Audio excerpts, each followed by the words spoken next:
again being injected into the wall, so that you can get a nice waterproofing seal.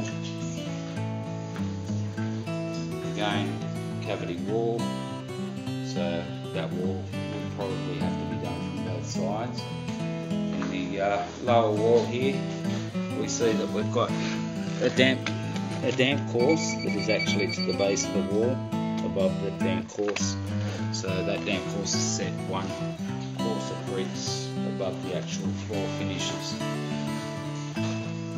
Again, all the rendered walls absorbed salts, those salts crystallising and breaking the surfaces. The lower southwest bedroom, again the skirtings, areas of mould, simply because of the likes of condensate that occur. And we have the bathroom.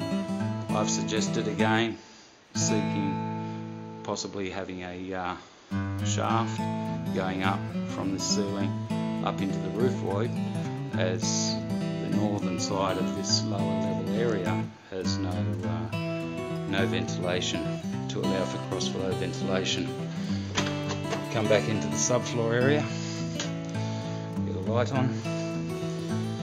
We've got the hot water unit and an electric fan. Really, as you can see, the electric fan takes up most of that opening and really restricts a lot of air movement. Not my favourite.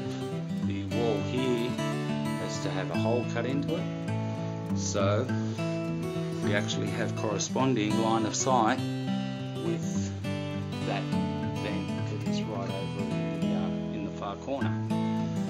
The subfloor areas here are always going to have some sort of seepage of water, and ideally need to be cleaned out, and I would suggest putting sand over the surfaces to allow the surface to dry, but moisture still will be retained within the rock and the ground. All the rubble, just simply to get rid of it and dispose of all of that, and just clean up this area, make it a healthier subfloor area, then everything can breathe much better, and we have some good airflow. Wouldn't be a bad idea of having some, possibly an additional 1 or 2 vents on the along the western wall. Again, the silt from the drains, that's ongoing maintenance. Typically accumulates and needs to be cleared out on a regular basis.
Going back to the back of the house, as we can see, we're about a line where that internal corner is, and the shaft would come out just besides the antenna, and putting a whirlybird. I suggest a black whirlybird that will allow improved extraction of air from the roof void to the upper atmosphere. That's the area of our skylight. That skylight's creating a nice lot of heat there. That heat really needs to be extracted as well. We'll go across to the western side of the roof, and as we can see along that roof line there, would have a fan that would be set in that roof line. It'd be picking up good air movement that's coming up from the gully, the back of Bly there, and up the hill. So that fan would work fine over the cupboard, with a shaft that goes all the way down to the subfloor area. Again, the videos for just a reminder of what we spoke about.